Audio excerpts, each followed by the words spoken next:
एक माँ जिसकी आज इकलौती बेटी की शादी है। माँ बेटे को वेडिंग गिफ्ट के तौर पर एक बैंक की अकाउंट पासबुक देती है। तो बेटी अपनी माँ से पूछती है कि क्या है। माँ कहती है कि ये मेरी तरफ से एक छोटा सा वेडिंग का तोहफा है। ये बैंक अकाउंट की पासबुक है। यह तुम्हारे जीवन के खुशी के लम्हों को संजोए रखेगी।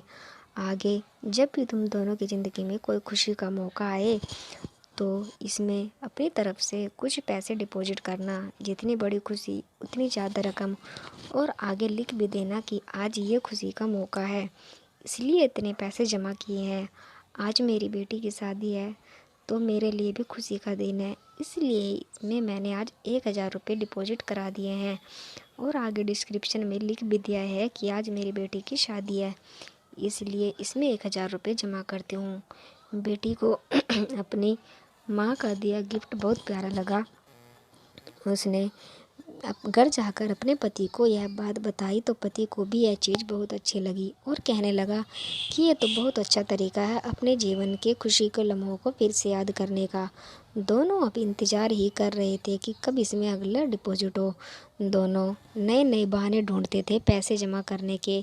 कभी आज हम बाहर खाना खाने के लिए गए 300 रुपये, आज पहली बार शॉपिंग करने गए इसलिए 500 रुपये, आज हस्बैंड का जन्मदिन है 800 रुपये, आज वाइफ का जन्मदिन है इसलिए 800 रुपये। ऐसा करते करते उसमें एंट्रीज भी बढ़ती गई और अमाउंट भी, और उसमें काफ़ी पैसे इकट्ठा हो गए थे।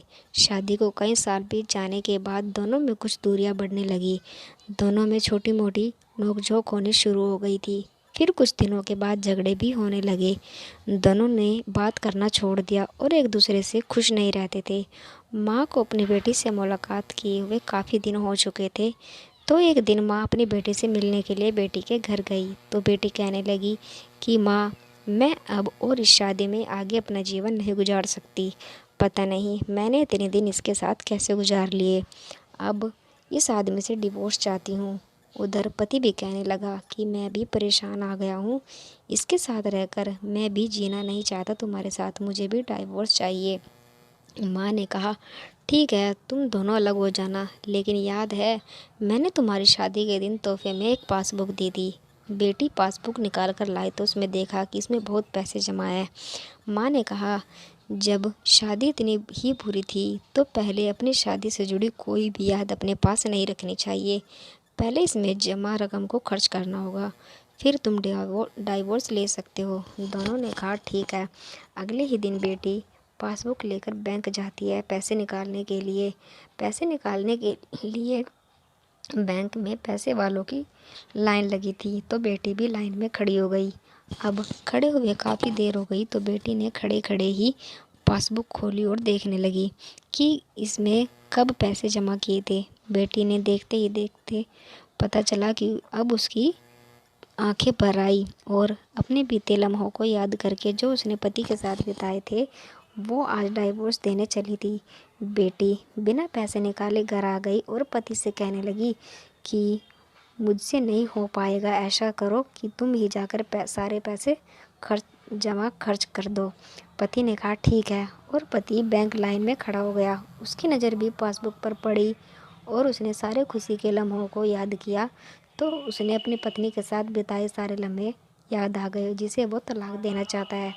अपने जीवन के सबसे हसीन लम्हों को याद करके पति की भी आंखें भर आई और वो भी लाइन से निकल गया। पति घर आया और पासबुक अपनी पत्नी के हाथों में दे दी तो पत्नी पासबुक में देखते उसमें आज के ही दिन 5000 रुपये जमा हुए हैं और उसमें आगे लिखा है कि आज खुशी का दिन है कि मुझे एहसास हो चुका है जिसे वो छोड़ने जा रहा था वो उसे सबसे ज़्यादा प्यार करता है।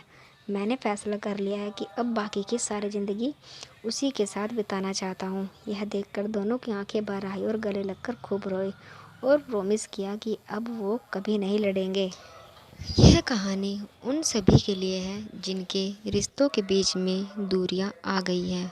वो पहले आपस में बहुत प्यार करते थे लेकिन अब वो एक दूसरे के साथ रहना पसंद नहीं करते हैं। अगर आपके रिश्ते में भी थोड़ी बहुत दरारें आ गई हैं तो उन दरारों को भरने के लिए उन खुशी के लम्हों को याद करिए जो आपने एक दूसरे के साथ बिताए हैं। ये खुशी के पल आप दोनों में नई फीलिंग्स भर देंगे और आप दोनों के रिश्ते में नई जान